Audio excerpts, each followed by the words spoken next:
On April Fool's Day 2021, I became curator of the Royal Society of Edinburgh. So that was during lockdown when the doors were shut. The RSE was founded in 1783 by a group of men, including Benjamin Franklin and Adam Smith. So many of the important items in the collection, in fact, date from the 18th century. I'm a medievalist and work primarily on 15th century manuscripts, so I'm not an expert by any means when it comes to 18th century Scotland. But one of my heroes is Richard Feynman, who would make lists of things he didn't know and then tick them off one by one as he got to know them. He also thought that the best way to cement new learning was to immediately teach it to other people. So I thought I would investigate an 18th century geologist who was also a founding member of the RSE in order to better understand Enlightenment era Scotland and then make a video about it. However, another domain in which I don't have much knowledge is video editing. So I thought I'd tackle all three, the Scottish Enlightenment, Geology, and Premiere Pro, all in one fell swoop. But there are a few feelings as good as the thrill that accompanies adopting a childlike curiosity, even when it's slightly tempered by an extra large helping of imposter syndrome. I decided to focus my attention on just one figure, James Hutton, the doctor turned farmer turned geologist, who is often called the father of modern geology. He was a founding member of the RSE and a great figure in multidisciplinary curiosity. So to help with this endeavor, I've tapped some of the great minds around Scotland and gone on a pilgrimage of the mind. Good morning, Lucinda. Thank you for meeting with me to discuss Henry Raeburn's portrait of James Hutton, which hangs in the Scottish National Portrait Gallery, where you are the curator. So how does this portrait afford us the opportunity to know Hutton better? It's an interesting work because just thinking about where it sort of sits in Raeburn's career, it's probably one of his earliest known portraits. So we don't know exactly for sure. It's not sort of signed or dated. And then just thinking about how it sort of portrays Hutton.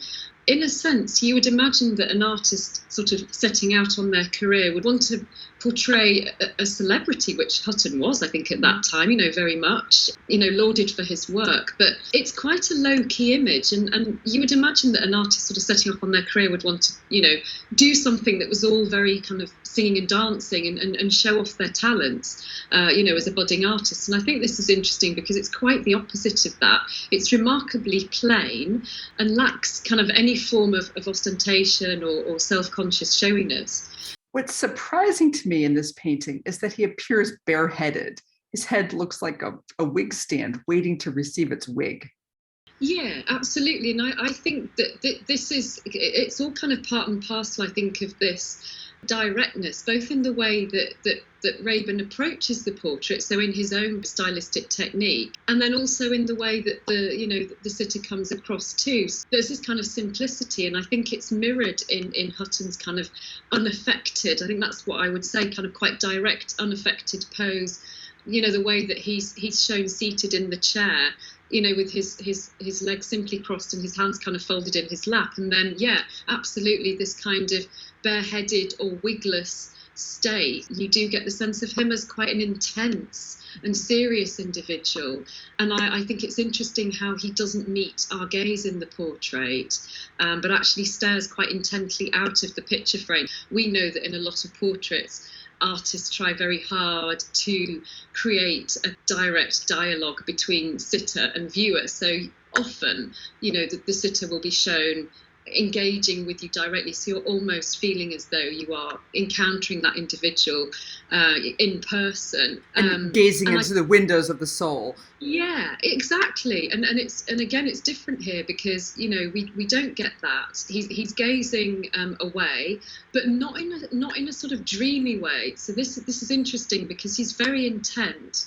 And I think this is where you really get the sense of him as a clear thinker, somebody who's committed to reason and evidence. I think this is kind of reinforced in what we see of the items on the table, that's shown beside Hutton. So that kind of array of geological specimens. So I think there's various fossils and rocks, and then obviously we see his papers and a portfolio and a quill, and it's almost as though, you know, Raeburn has caught him in the midst of his work, and he's kind of momentarily paused to be, you know, he's kind of caught in this reflective state.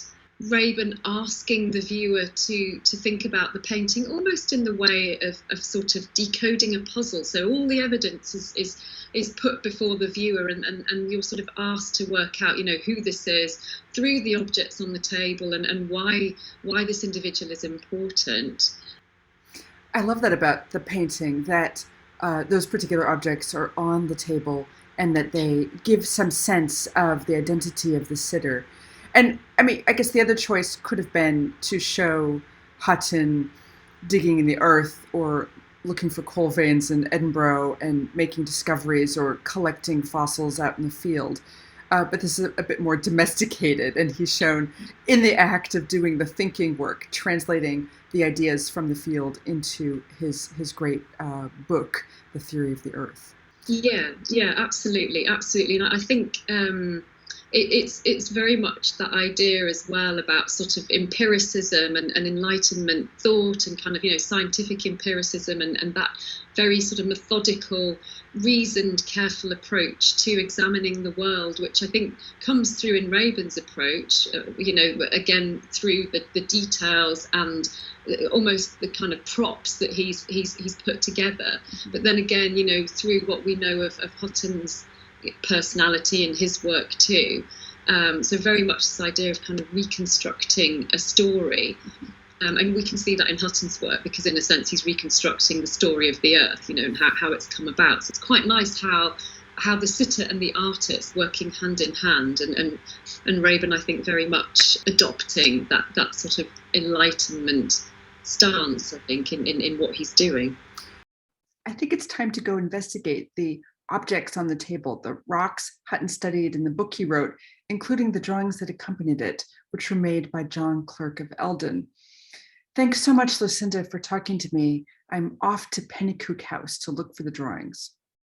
I'm Robert Clark. I'm the 11th Baronet of Pennycook, and John Clerk of Eldon is a distant relative, I think I would have to say. Tell us what we're seeing here. Tell me what we're looking at. We have the drawings of John Clark that he made during a series of expeditions with James Hutton in the 1780s. Absolutely. Perhaps worth just backtracking a little bit to say that John Clerk of Eldon had, as a younger man, responsibility for running a coal mine at Pendrich, which was near Lasswade, and ultimately close to Eldon, where he built his house. And having an interest in coal mining, he obviously had an interest in geology, and therefore a clear understanding of geological structures. And I think that may, to an extent, have cemented his friendship with James Hutton. And together they travelled quite widely, both in Scotland and south of the border. And I think essentially it's fair to say they were looking for evidence of geological time, which they had already predicted. And the thrilling aspect of that was they went to Glen Tilt, near Blair Athol, and they found exactly what they were hoping to find. And some of these are drawings of boulders in the River Tilt. So let's take a look at some of those. Absolutely. Perhaps this one is an interesting one, because it shows the different kinds of rock that are found together in one or two massive boulders with a vein of igneous rock through a sedimentary. I think they were looking for evidence that a liquid rock had been forced into other strata, and that's exactly what they did find in Glen Tilt. And by chance, it's an area that I know quite well because we used to go holidaying there. Right. And if you go up Glen Tilt and look in the river, today you will still see boulders like that quite clearly. It's interesting that this subject of this particular boulder comes up in several of his drawings. He's trying, Absolutely. with color, with black and white, trying to get the textures of this rock. And let's look at another and this drawing much more that complicated he did here. one. This is actually the River Tilt, I think, flowing through these layers of both igneous and sedimentary rock. And they look absolutely spectacular, but they are still visible like that today. Now, to what extent do you think Hutton was directing him, saying, could you depict this particular clump of rock? I wonder. That's a very good question, and I don't know the answer to that. I think they were both on a mission together. They both knew what they were looking for. I can imagine them having an exciting time up Glen Tilt, competing with each other to see who could first find the evidence of deep time, as it were, that they were looking for. And I think it might have been quite competitive, probably, because they both understood what they were after, I think. And I imagine, yes, I think Hutton probably said to him, look, here's a wonderful example, why don't you draw this? And exactly that's what he did.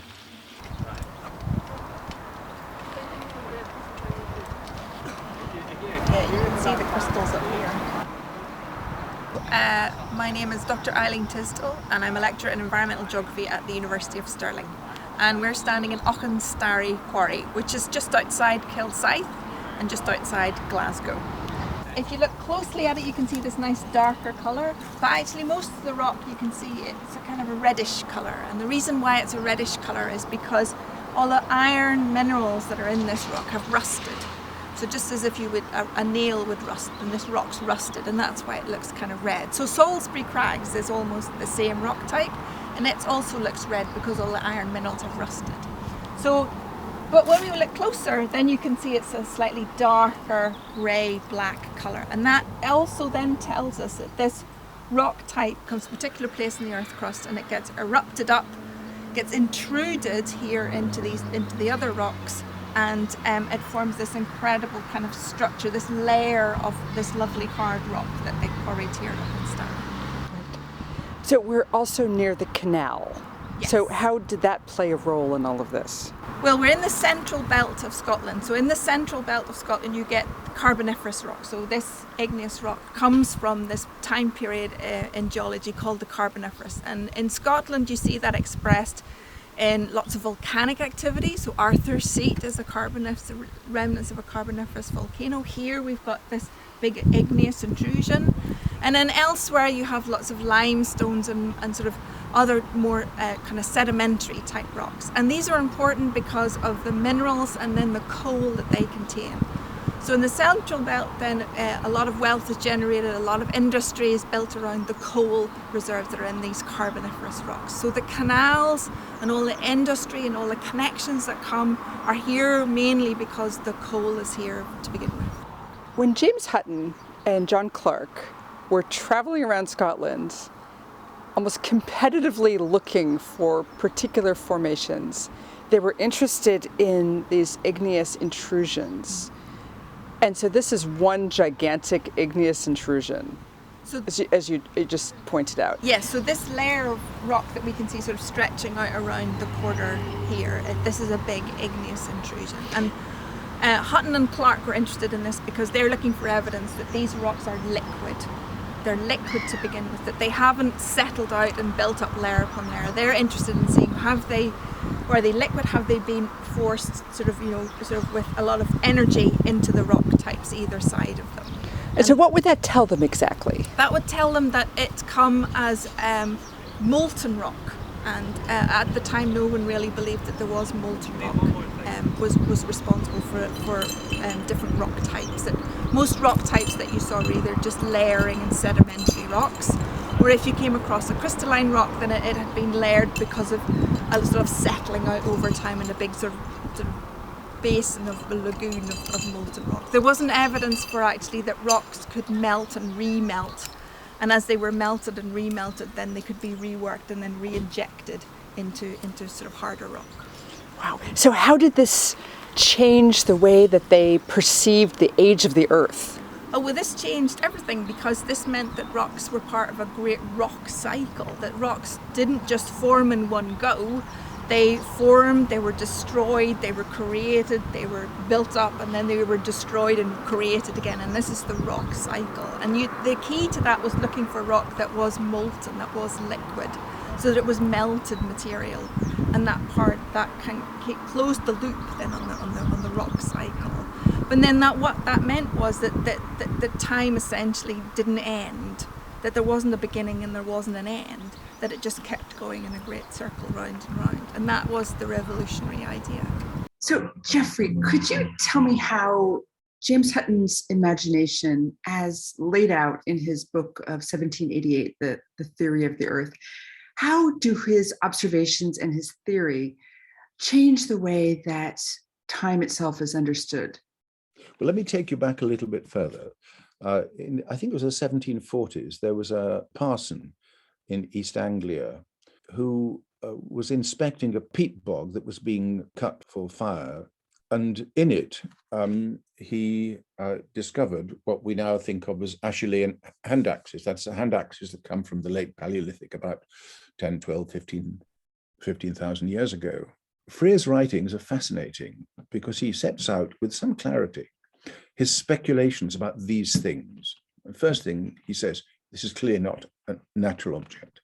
It's clear the product was some body, some person, someone like us, and yet at such a far reach of time that it is incomprehensible to us.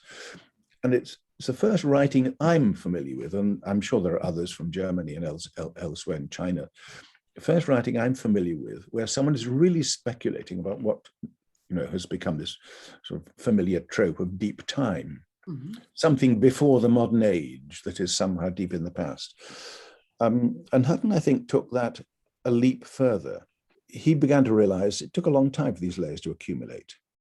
And he recognized in some of the rocks of the southern uplands that those rocks consisted of layers that were similar to the layers that he'd observed. And he began to speculate and to realize it must have taken an awful long time, because some of these layers in the southern uplands are tilted upwards. So when you walk along the stream, you're not walking along the same layer, but you're looking at the eroded tops of these layers. And he realized that there were the equivalent of hundreds of feet, they used feet in those days, pre-metric, hundreds of feet, thousands of feet of these layers. And it must have taken an awful lot of time. And then he realized, to his amazement, yes, but they're truncated. They stick up to the surface like that. What happened to this bit? And he realized it must have been eroded away by the processes he saw around him of stream flow, and he didn't know about glaciers then. Then he went to Siccar Point and saw something even more amazing, where he saw these upended layers, which he realized after they had been deposited, which took a long time, they must have been eroded strongly, which must have taken a long time. And then some other layers at Siccar Point were lying on top of them. And he realized that the interface between the layers that were doing this and the layers that were doing that must have been a tremendous time gap. So this was unconformity. And the jolly old unconformity at Siccar Point, yeah. And that sort of, it's very, very simple reasoning. Because, of course, great ideas in retrospect are always so bloody obvious. It's obvious. Great, yeah, of course it's made of atoms. Of course you can split it. Of course it'll explode. Of course, it's just obvious, isn't it? But actually, for the person who's coming from the side of ignorance, from the dark to the light, it's a big journey, and you need a mind that's able to say, well, actually, the totality of reality isn't what I see around me. There are other things in the past and beyond. I'm in the Hutton Memorial Garden with Al McGowan. And in this memorial garden, we have a rock here with a plaque dedicated to James Hutton. And Al McGowan, would you like to say a word about what you do and what your interests are? So I am a geologist, and my particular area of expertise is paleobiology, which is looking at very large-scale patterns of evolution and ecology using the fossil record to basically look into what Hutton termed deep time to try and understand the range of evolutionary processes that are feasible and might have been feasible in the past. So in Scotland, what can you determine about the deep past by looking at the fossil record and by looking at the kinds of rocks that we see in this garden? So the rocks, we're often looking at types of geometrical relationships or cases where we're looking on a map and there's a repeat of units, or we can see maybe from aerial photographs where there's not very much vegetation that there are obvious geometrical features there, and we can use those to understand essentially how the rock strata, if you like, the bones of Scotland, have been built up before it's been clothed in the flesh of the biodiversity and the vegetation. So Hutton was out looking around Scotland for evidence in the rocks. It's a very observational science and very much governed by having the good fortune to find convincing examples. And what he was arguing was that some of these rocks were also coming in a molten state, as opposed to the dominant theory of the day, which was that all rocks, even granite, had been precipitated from some primordial ocean, layer upon layer upon layer, like the leaves of a book or the layers of a cake. So you can see, coming out towards you, there are various layers in this rock, and you've got some veining here, and so these are going in one way. Now, if this granite had also been laid down on top, it would in some way be parallel to those layers. What you can see very clearly, particularly here, here, and here, is that this is cutting across almost at right angles. That is simply not possible, because this must have been already solid rock. It's lithified, as we would say, and this must have been able to come in as a molten material. Now, magmas are quite hard to envisage, and perhaps the best conceptual model for people is just think of where you make jelly or jello with fruit bits or something in there. You've got a mixture of some liquid, but there can also be a lot of solid material in there, which are the crystals, and then when the liquid also cools down, it solidifies and leaves you with this cross-cutting relationship. I have a lot of questions about creativity in the 18th century and how geology and creativity intersect. And so I've called up my friend and colleague, Dr. Stephanie O'Rourke, so she might illuminate some of these questions / problems. So Steph, do you have any thoughts about how in the 18th century, how painters might have drawn upon the new knowledge of deep time in order to depict the relationships between humans and the earth? I think that's a great question. I think that's one of the most exciting questions to ask around deep time and its emergence in the late 18th century, and then really its popularization in the first half of the 19th century. I would say there are a few aspects of deep time that are especially relevant for artists, which include the fact that deep time describes a kind of past that exceeds the time frame of human history. But especially important for artists is the fact that it therefore also exceeds human vision.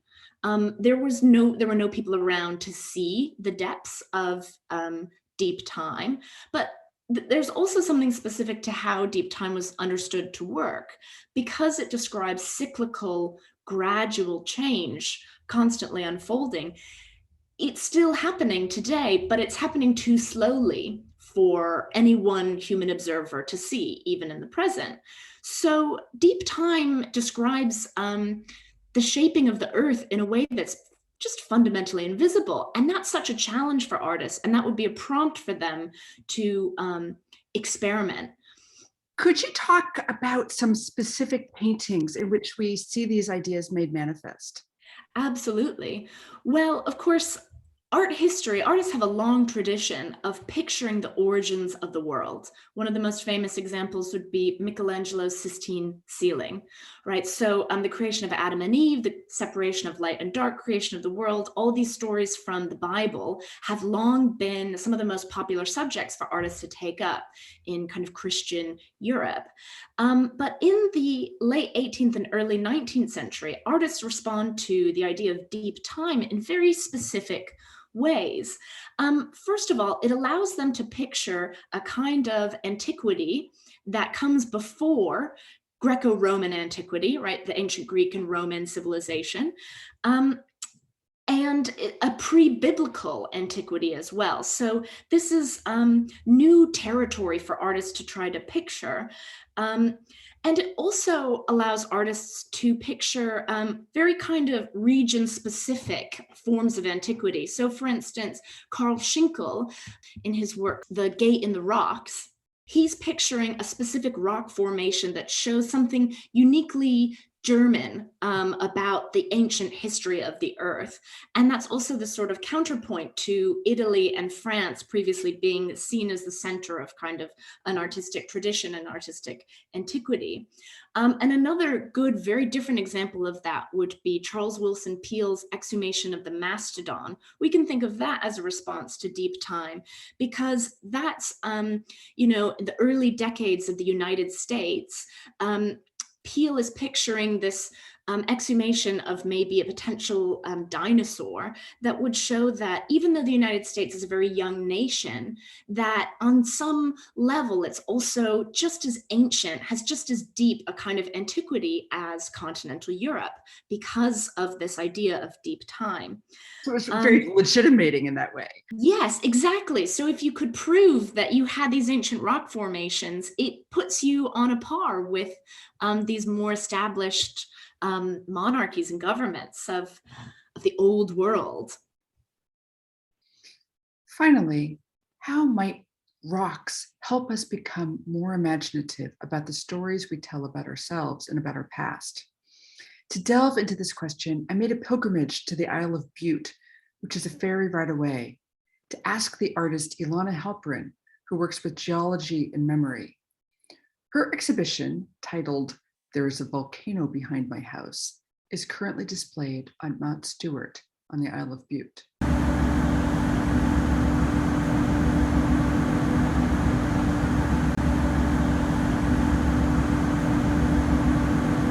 I'm from New York. My sisters and I would play hide and seek in the Hall of Gems and Minerals.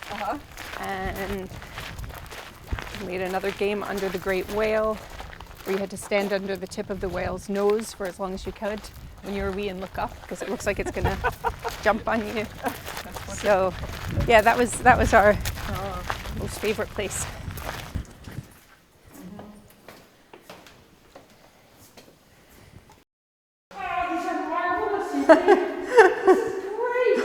Thank you. Wow. So this is called the rock cycle. So what we're looking at are the remains of eroded bricks and terracotta drains that were made here on Bute in Kingarth, where there was an old tile works and brickworks that used local clay to make all of the drains and tiles. About 100 years ago, the brickworks closed because the material was too porous, so they didn't work very well. Not for bricks, for drains they did. And so it closed and they dumped a lot of the material into the bay. And so over the years of being in Kilcatton Bay, I started noticing all these very beautiful eroded bricks and collecting them, not really knowing why, but just really thought the forms were very beautiful and interesting and wonderful material. So I just started gathering and collecting them without knowing what I would do with them, if anything at all. When I came for my first site visit, formal site visit to Mount Stewart, Morven took me around the house, took me around the grounds, and I'd been casually as a visitor before, but this was for first formal research visit. And Morven had an awareness of my previous work, so she knew that I'd collaborated over many years with a place called the Fontaine Petrifiante de Saint-Nectaire, which is in the Auvergne in France. And it's a place where for 8 generations, the same family have been running petrifying caves or calcifying caves inside of a volcanic mountain. In a normal limestone cave, it takes 100 years for 1 centimeter of limestone to grow. But in the Fontaine Petrifiante, 1 centimeter grows in 1 year. So they're really high velocity calcifying caves. So it's like a geological process that's been put onto high speed or kind of fast forward. It's great for people like me who can't stand to wait for a stalactite. Well, this is it. And so the family has been running what they call casting ladders, which they've built inside of the mountain, and they've channeled the water through the inside of the mountain to then travel over these ladders and flow down the ladders. And they put natural rubber molds that have extremely detailed low relief onto the rungs of the ladder. The water cascades over and fills them with stone. So in effect, they make cast stalactites. Wow! And every week or two, they have to turn every object, or exactly as you say, they become fixed because the limestone forms so quickly that everything would become embedded in the new cave network. I've been working with them on and off, growing sculptures together since 2008. So 2008 to 9, we grew a series of sculptures that were cave casts, which were pure stone. And then they have another thing they do in the cave where they encrust things. And initially, they also encrusted taxidermied animals. People would bring their pets, and they would become covered in stone. And there's a parade of animals, petrified animals, inside of the cave network. They don't do that anymore, but this was really like grand tour activity.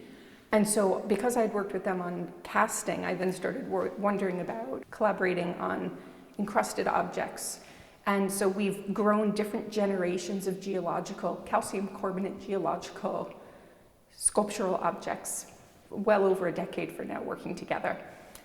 And so we cut back to my first visit here, my first site visit. Morven took me to see the house and to, pointed out different things. And then she took me down to the boathouse. She said, there's something I think you'll be quite interested in. And inside of the boathouse, they used an overly lime-rich plaster or paint, I'm not sure which. And so over the course of a long period of time, what I would call urban stalactites and stalagmites have grown all over the inside of the boathouse. So you can see these amazing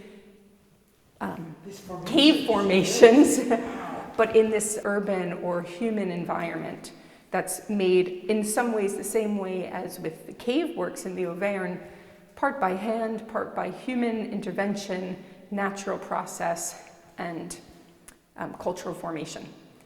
And so as soon as I saw that, I thought this sounds like it would be a very good opportunity to think about working with the Auvergne, the caves in the Auvergne, and the family at the Fontaine Petrifiante, the Papal, to begin to make new geologically occurring objects that were also calcium carbonate and related both to the boathouse but also to the island. And so these are the bricks that were made and tiles that were made and drains that were made on Butte that I've sent to the caves in France, where over 3 months they've grown a new layer of limestone or calcium carbonate material. And then on certain ones you can see I've polished it back, so you can see the sort of marrow or muscle inside, which is the brick. The larger pieces are the original Victorian drain works that are from Mount Stewart grounds, so they contributed some of the larger objects. They have a store of historic drains that are used throughout the grounds for the house. The forms are just spectacular. I mean, Yes. I like the way, this one looks like the pelvis of some animal you can't put your finger on. Yes, exactly. And that one looks distinctly like a jelly roll. Yes, some of them look very tasty. But yeah, exactly. This multi-lobed form, fantastic. Yeah. Well, the ones that have sort of multiforms are they're the eroded interior of bricks that used to have all the rest of the sort of holes, and then all that's left is that little core section. And so it's called the rock cycle because one thing I've been interested in over the last few years is looking at reassembling or sort of making a small intervention into the geologic idea of the rock cycle, which is a geological concept that looks at how one kind of rock changes to another over time. The calcium carbonate rock cycle, limestone, so what we have here, encrusted, this new skin of limestone, is originally made from the remains of calcium carbonate life forms from the ocean, corals or the bones of fish, and remains of mollusks that compress over deep time and become limestone. And because we are also calcium carbonate organisms with our teeth and our bones, I started thinking about how we too are part of a calcium carbonate rock cycle or life cycle.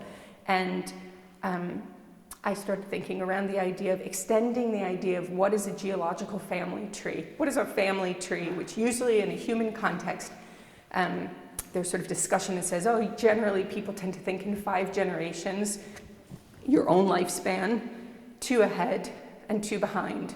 So to your grandparents and then to your grandchildren. But that is not the case across the world. There are many cultures that also have a much deeper and longer sense of what an ancestral family tree might look like, which extends into deep time and forward into deep future. But often within a Western context, it's a 5 generation. You'd say it's like a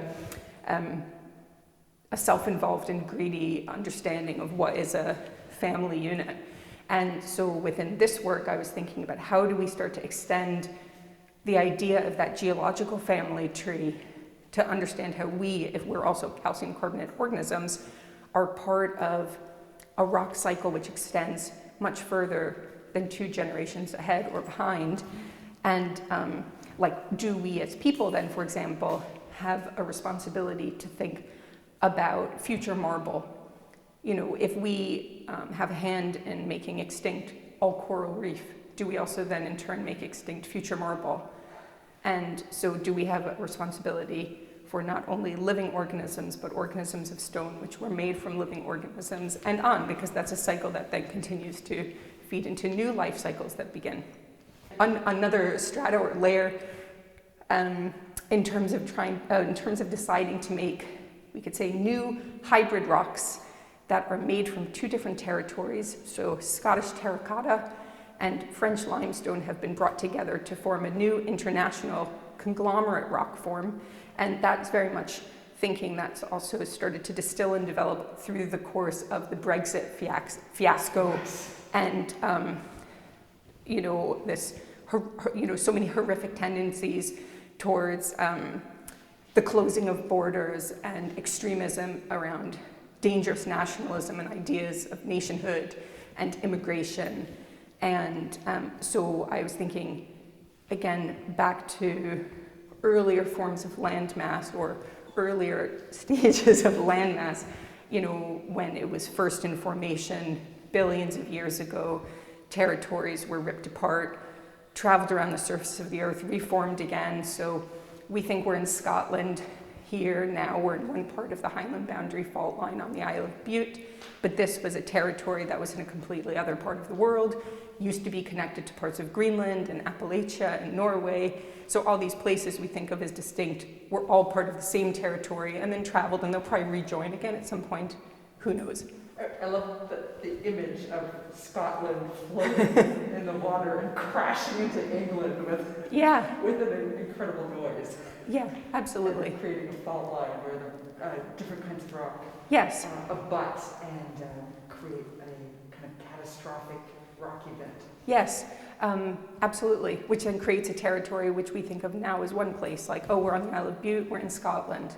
But even that is a fallacy, or is like a mythology, like many stories that are made up, because it's just the name it has at this moment, but previously it was many places and many names.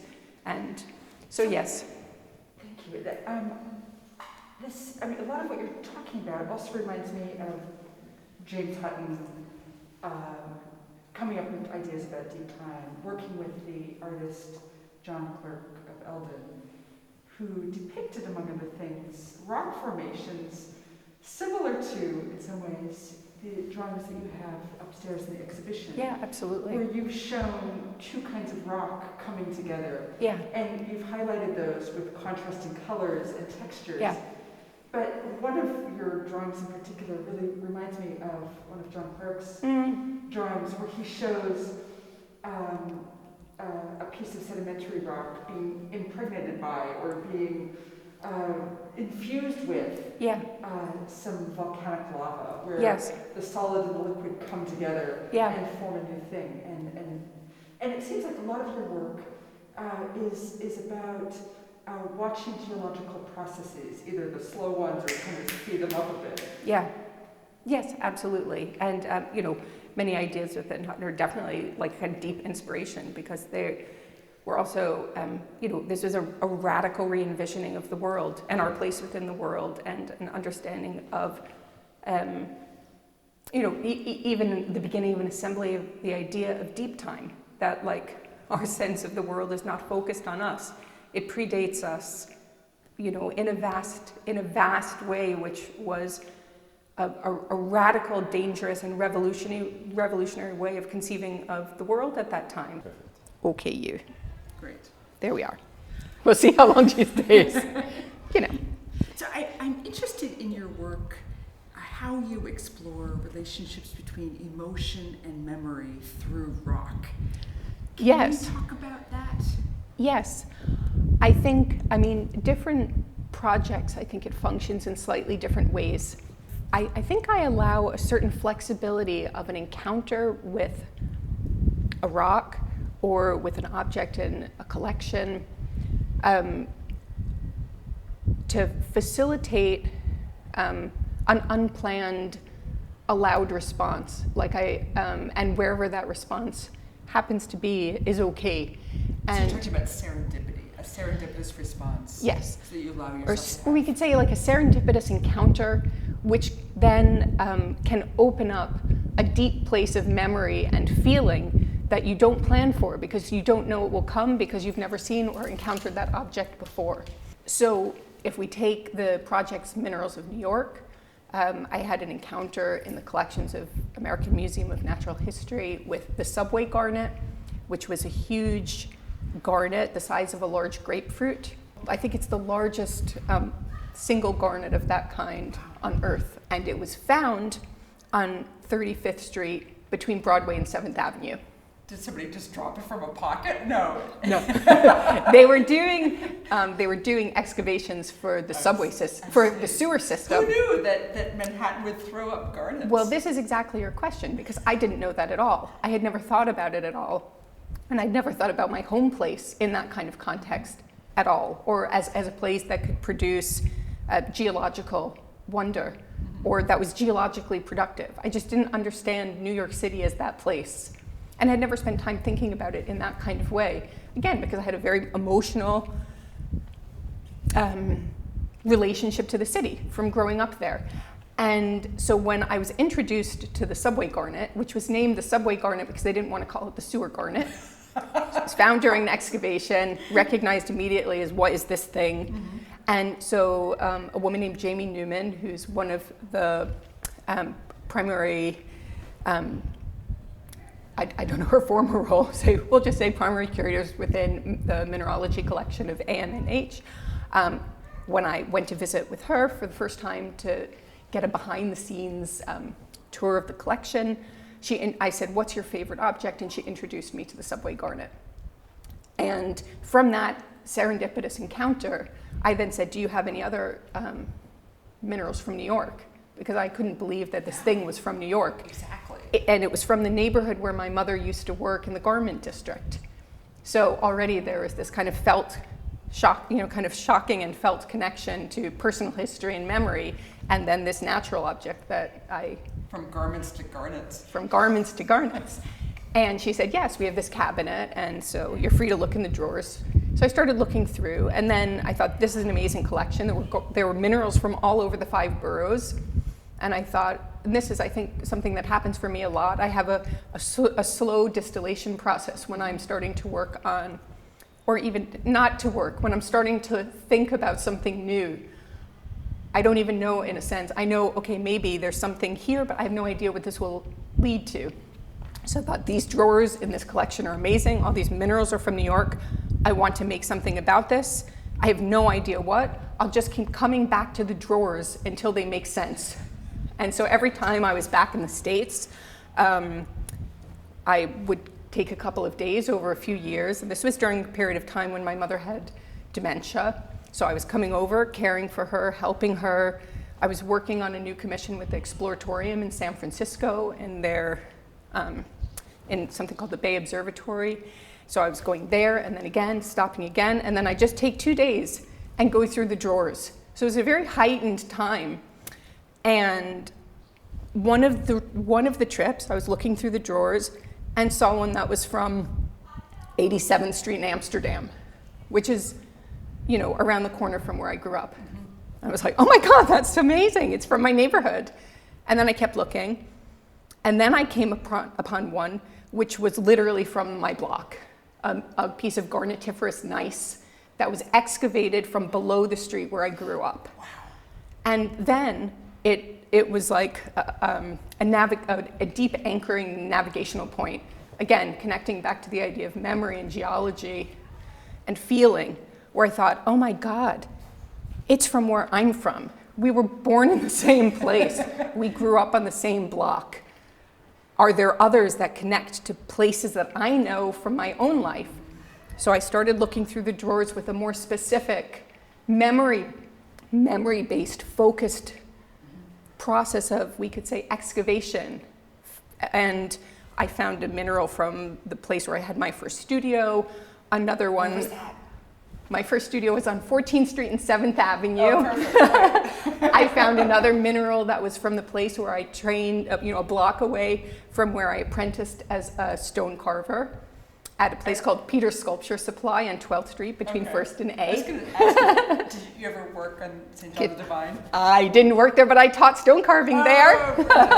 Yeah, so this was like highlight of my life. Yeah. Yes, I taught stone carving at St. John the Divine. Had coffee at the Hungarian pastry shop. Every day. Now we're really deep in my high school life, going for Hamantash and tea.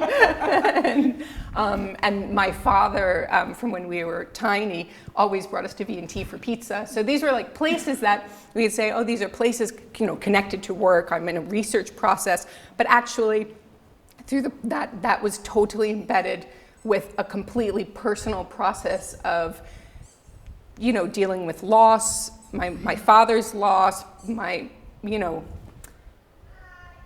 Your mom's loss of memory. And sorry, now,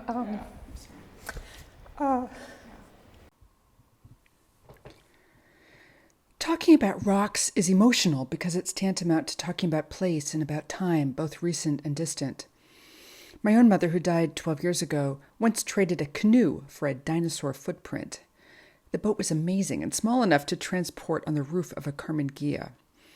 That footprint reached into the deep past, but also connects me with my childhood, and this trade she made now seems less puzzling to me. I feel inspired to go explore some more of Scotland's mountains because walking in the landscape with a relaxed mind might be the key to coming up with new stories. In all of this, stories are the form of technology that really shape our mental landscapes. I mean, it's one of the most wonderful things about the human brain. We can go to places that we can't go to, if you see what I mean. And it's part of the business of storytelling. And actually understanding the earth more and more is just like that. It's, Hutton never experienced a volcano, never experienced geological time. And yet he was able to come up with things that led to phrases like, an earth without vestige of a beginning, without prospect of an end. And that sort of deep insight is, I think, immensely, I was going to use the word empowering, but it's a bit modern, empowering. The geologist doesn't like using modern words. Inspirational? Inspirational, yeah. Thank you. How about nice? Quite nice. I'll go with nice. Yeah. Thank you so much, Geoffrey. That was amazing. Pleasure to talk to you.